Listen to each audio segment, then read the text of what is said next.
Or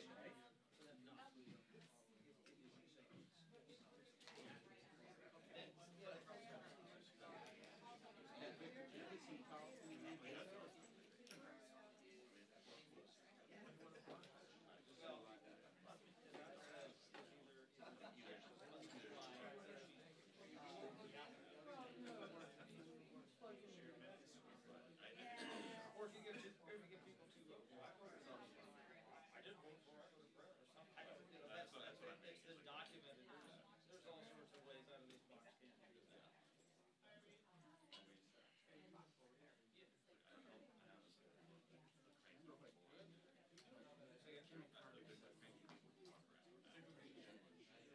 You got it? How far is 445? Okay, man. All right.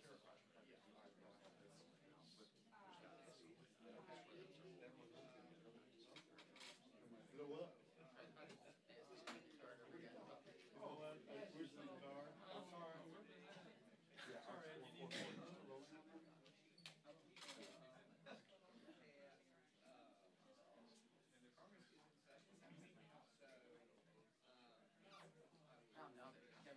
R445. Oh, you weren't rolling on? 445.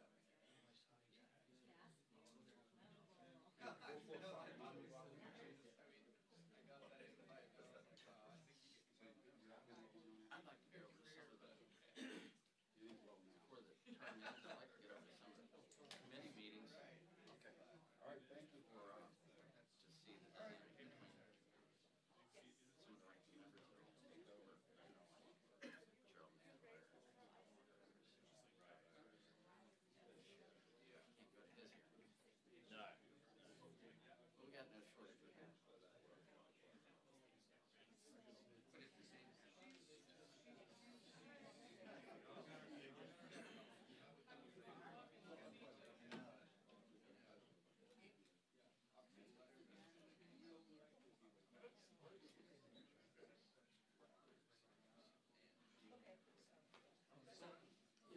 When you're done, just take that out. Okay. Another.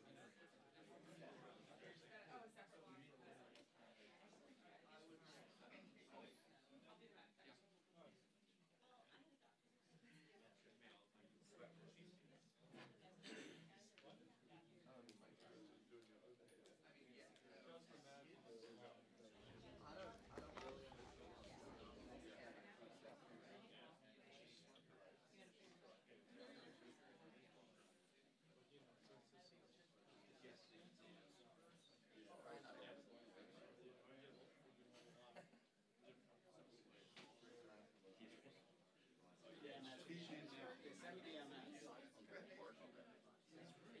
He's a super nice guy.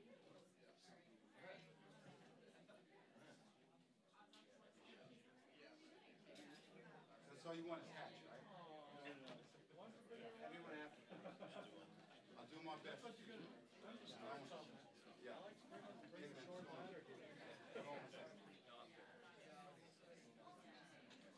I'll do as much as I can. Hey,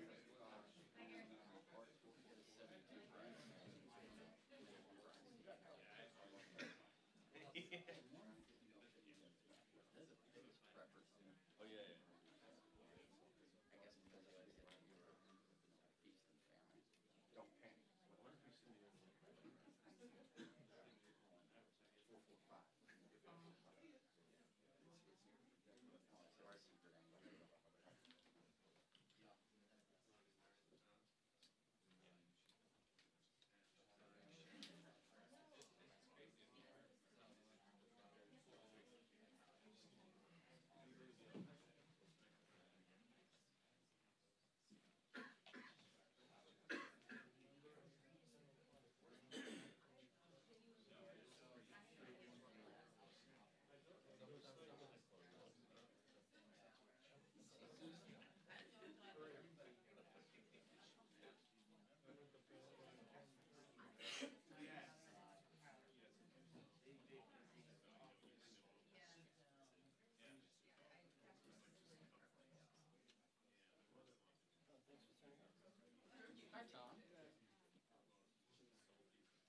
Art.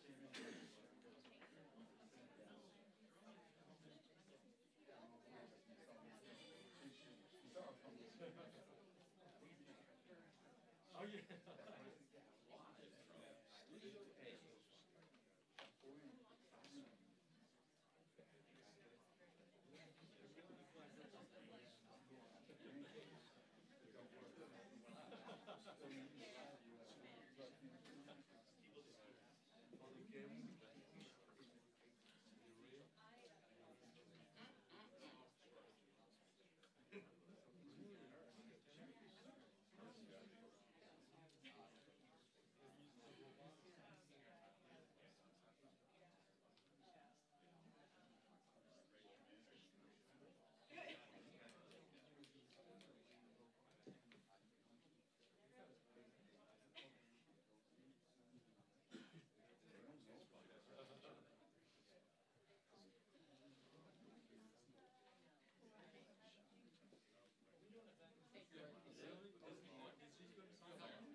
Is this a 1045, Graham? Yeah.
Controls all class. And so when you walk into the room, you've seen it make a lot. Wall, black. All black with the height. And not only that, they could not see from the editor. What they had to do was they had to FTP, like an indent. FTP. What the hell? The first version of the hell? That's 290. Yeah, here's the line. This is the whole building. And it happened.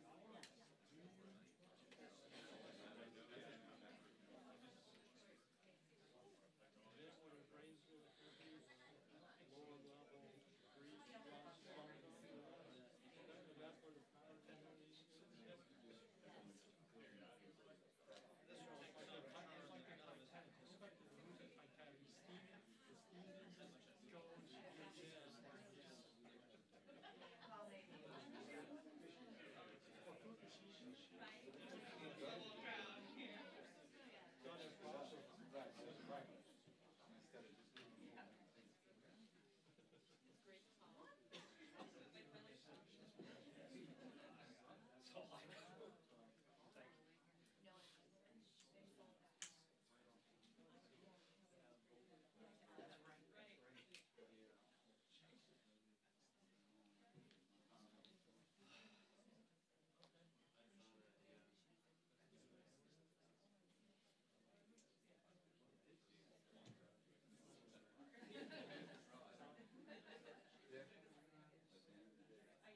my dad thinks it is national.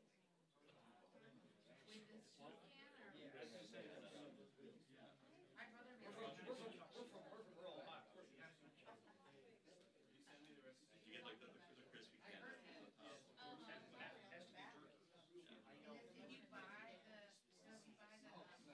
That was one of those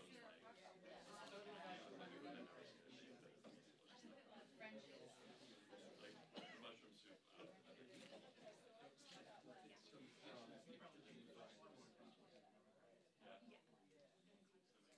Yeah, one.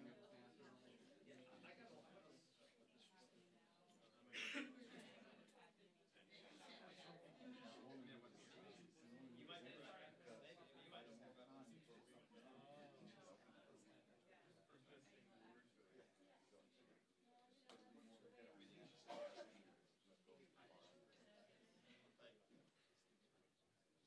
Obit from the Post, October 24th. She died at 92. Dorcas. Right.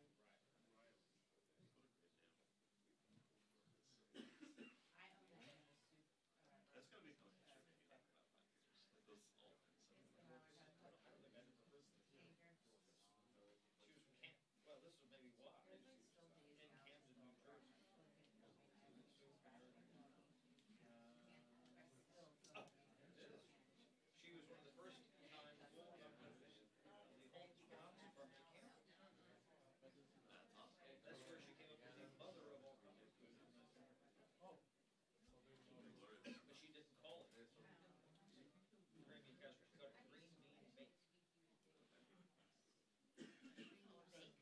It's got a homey ring to it.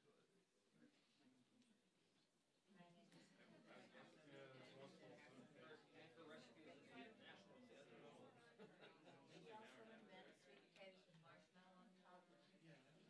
Well, whoever came up with that, when they die, we'll find out.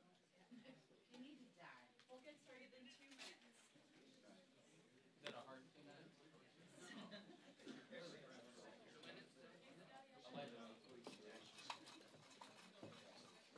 No running, no running.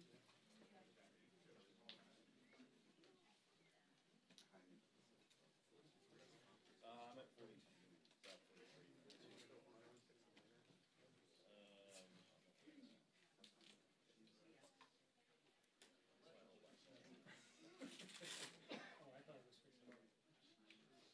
Oh yeah. I had a friend who was he wanted Elvis Presley. Who was it?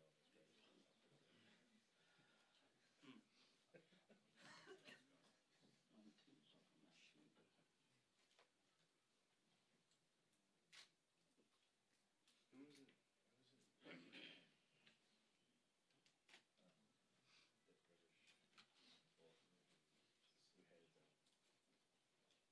I told you I was sick. I think it was a.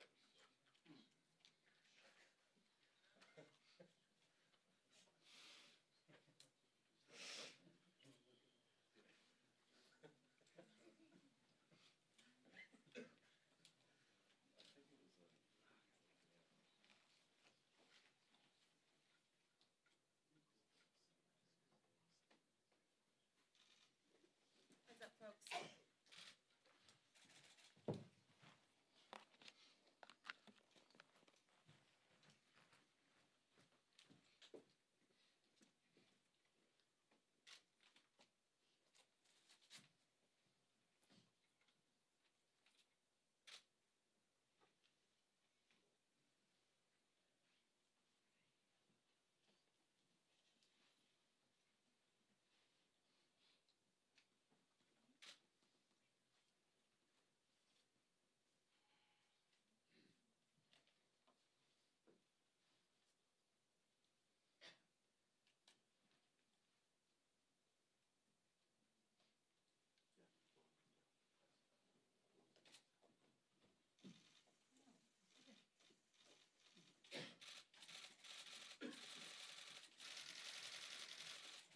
Good morning.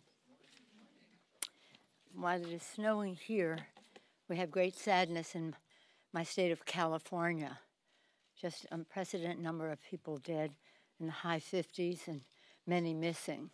It's just, we've had these fires again and again, but these seem to be particularly deadly. So our thoughts and prayers and resources need to be with California at this very sad time. Much discussion about fires and causes and the rest, but right now our thoughts and prayers are with those who have suffered, lost their lives, lost their loved ones, lost their homes, impossible to be made whole. So again, it's a very sad time for us in that regard.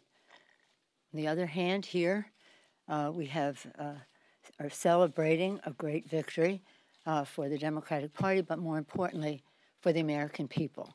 Every place I go, people say, and not even go, just coming in and every means of communication, thank you for saving America. And I convey that gratitude to my colleagues, to the grassroots people who are so effective in getting out that vote, and particularly to our candidates. They have the courage to run, the stamina to win, and they are here now in what is one of the most transformative new body of members of Congress in our country's history. The biggest victory for the Democrats since 1974, when the Watergate babies came in. I don't know if this Congress will name itself, but we're almost close to 60 new Democrats, around 40 in the red to blue. We're just waiting for some final results from California, Georgia, Maine, Texas, those places where we have are still question mark, even New York State. But we will win 40. We'll win 40 seats. It may be a net of lower because of 2 seats that we did not win that are our own seats, but we'll see what the number is. But I think I should have said from the start that winning 23 seats in a voter-suppressed, gerrymandered map was a wave.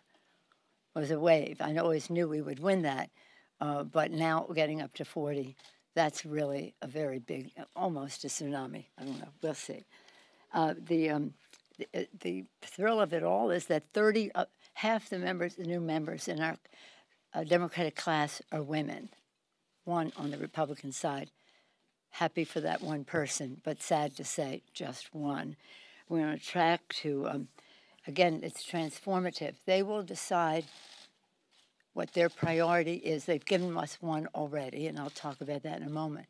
But they will decide how they want to proceed, what they want to proceed with, and the manner in which they do that. They are entrepreneurial, they are enthusiastic, and they want to make progress for our country. And we want them to do so in the most open Congress. The American people talked about a better deal, and then we talked about a for the people agenda. For the people, we will lower health care costs, we will grow the paychecks, and we will bring integrity to government.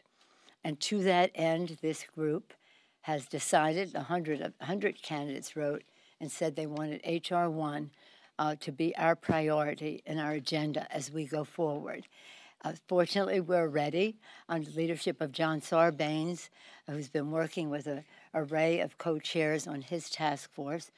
We are ready with that legislation, and how lovely it will be so early in this Congress to pass H.R. 1 with all that it does, including passing, finally, the restoration of the Voting Rights Act, largely what has been proposed by Congresswoman Terry Sewell of Alabama. Again, we're going to be opening this Congress in a very, very open and transparent way to do what we said we were going to do. We're going to defend protections for people with pre-existing conditions, lower drug costs, protect Social Security, Medicare, and Medicaid by taking them off the chopping block. And we will increase workers' benefits, wages by building the infrastructure of America and all that implies in the greenest possible way with the most worker training involved in it so that everyone participates in that success for our country. We'll clean up corruption, again, as H.R. 1 will do, to make Washington work for the people, reduce the role of money in politics, and advance the election by strengthening, again, the Voting Rights Act. Again, transparency, that openness, so essential to engaging the American people in what is happening here and how it affects them. One of the reasons we were so successful in this past Congress on healthcare issues was because of the outside groups. Their mobilization made all the difference. Many of them participated in the campaigns around one issue, healthcare, the Affordable Care Act, issues that relate to Medicare and Medicaid, and that was our successful issue. But again, openness, bipartisanship where we can. You've heard me say this over and over. Bipartisanship, again, we have a responsibility to find our common ground where we can. Where we cannot, we must stand our ground, as Thomas Jefferson said, like a rock, but we must try. And I've urged the freshmen to reach across the aisle. We respect every member here, and we respect the people who sent them here. Again, all of us are committed to a better future for America's working families. That is our common denominator in the Democratic Party. That's what unifies us, and that's what connects us to the aspirations of the American people. While that's happening, on the other side of Pennsylvania, the president continues to wage an all-out campaign to obstruct the Mueller investigation. Just this morning, the president once again took to Twitter to try to discredit the investigation, tweeting a total witch hunt like no other in American history. This is the president of the United States. President Trump installed Matthew Whitaker as acting AG for one purpose, to end the investigation. There's bipartisan consensus that this appointment violates the Appointments Clause of the Constitution, which trumps any statute that the administration lawyers have cited. As George Conway and former Solicitor General Neil Katyal wrote in New York Times, Mr. Whitaker's installation makes a mockery of our Constitution and of our founders' vision. Bipartisan. House Democrats demand once again that in our negotiations on the omnibus bill, that the GOP leadership join us, including language that would say the special counsel, to protect any special counsel. The special counsel cannot be fired without cause. He or she would be granted a 3-judge appeal panel. If fired, could only be removed by a Senate-confirmed AG, replaced by a Senate-confirmed Attorney General or top Senate-confirmed Justice Department official. This is very important. Whitaker would not qualify because that such an appointment must be made by someone confirmed by the Congress, by the Senate. That's a fact, and now it has to be reemphasized. And then, very importantly, the preservation of all the documentation so that the people can know the truth. I don't know if you saw an op-ed the other day by former Leader Frist, former Leader Daschle, jointly, Democrat and Republican, saying that the Starr documents were released. The Starr report was released. Big vote in the Congress to do so. So too should the Mueller documents be released. Any questions? Yeah. Yes, you there, sir. I wanted to ask you, you have plans to start a climate panel in the next Congress. There's been some pushback from chairmen of committees on that idea. Are you still going to go forward with that idea? And what do you think of their criticism that they should be left to do any climate legislation?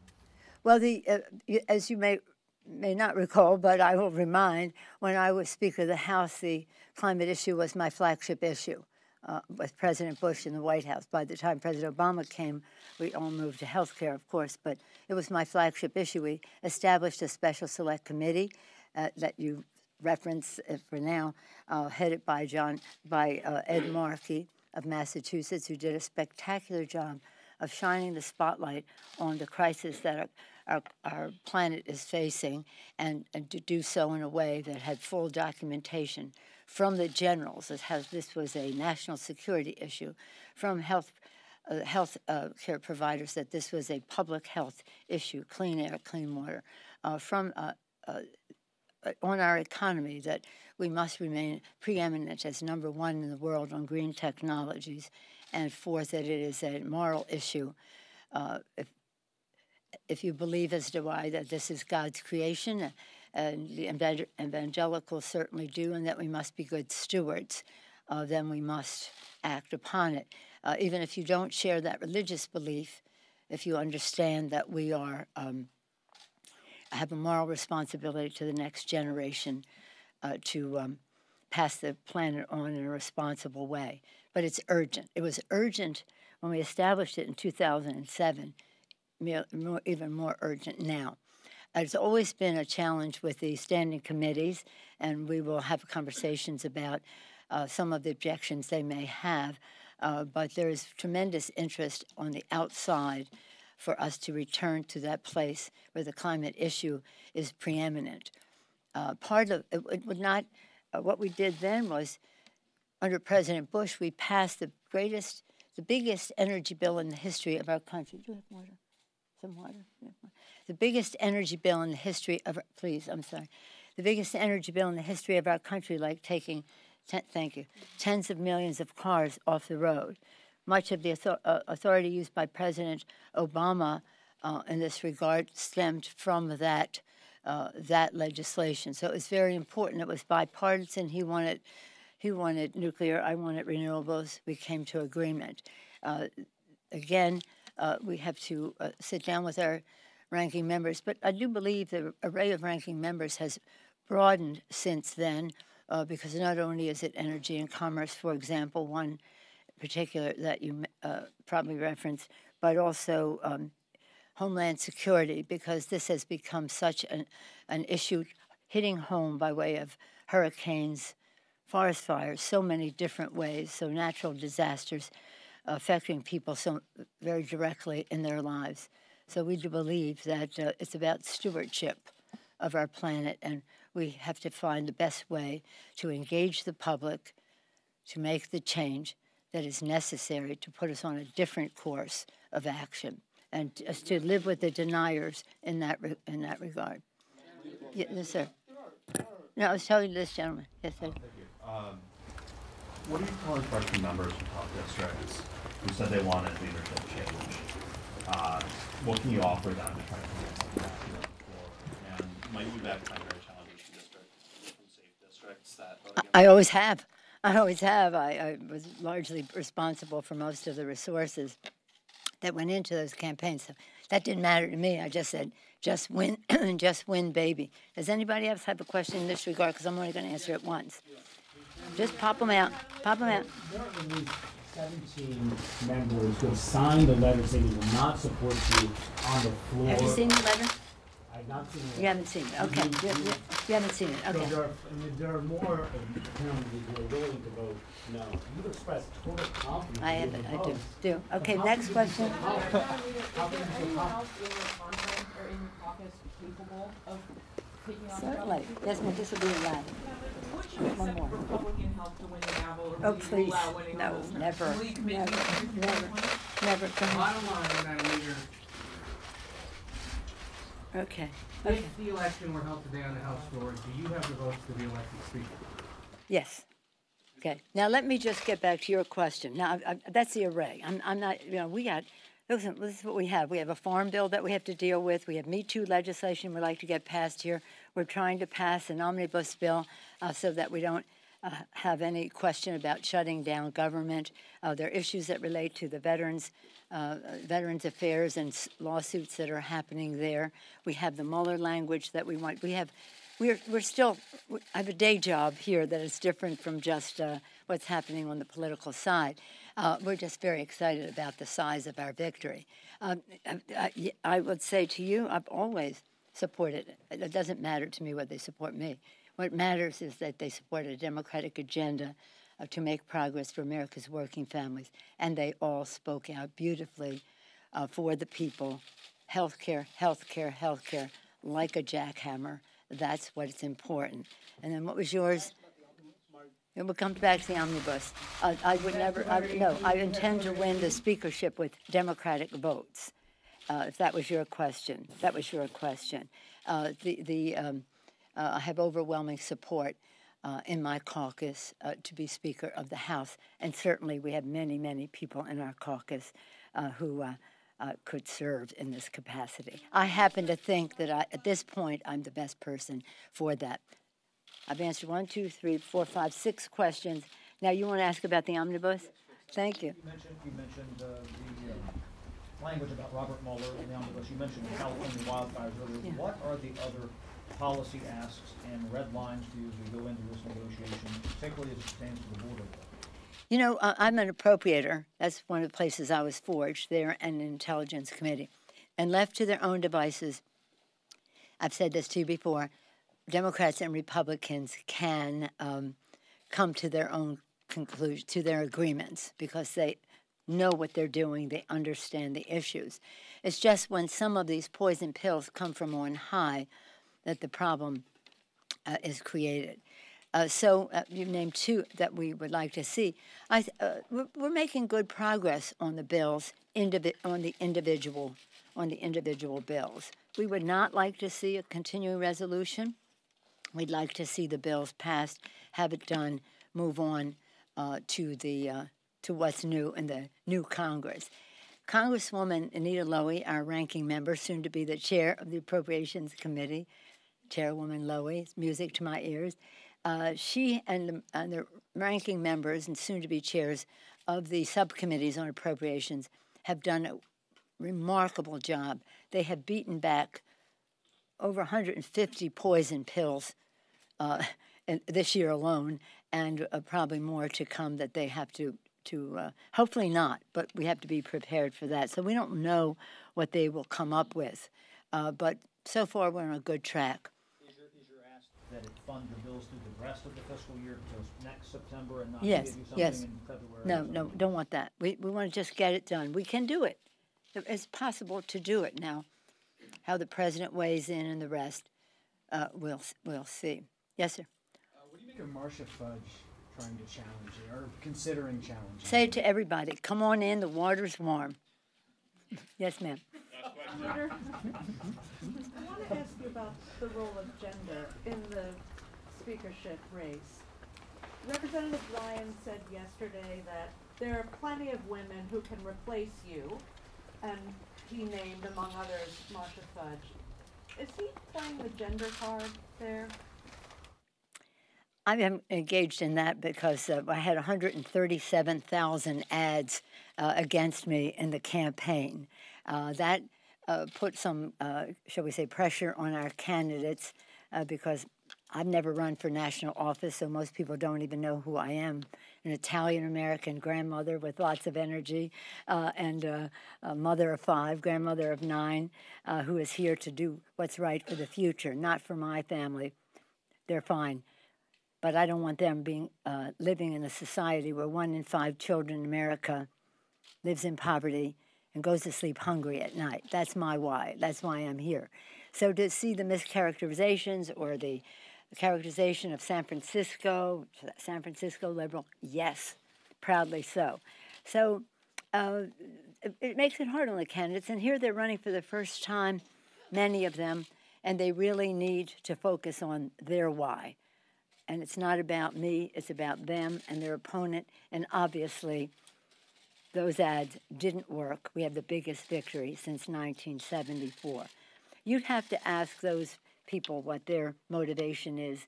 I think of the 17, it's mostly like 14 men who are on that letter. And you get, I have never gone to that place. I enjoy a tremendous amount of support from the women in our caucus, from the new members who are women in our caucus, and so I get the upside, I think, of being a woman. You'd have to ask them. If, in fact, there is any misogyny involved in it, it's their problem, not mine. Thank you all very much. Thank you. Thank you.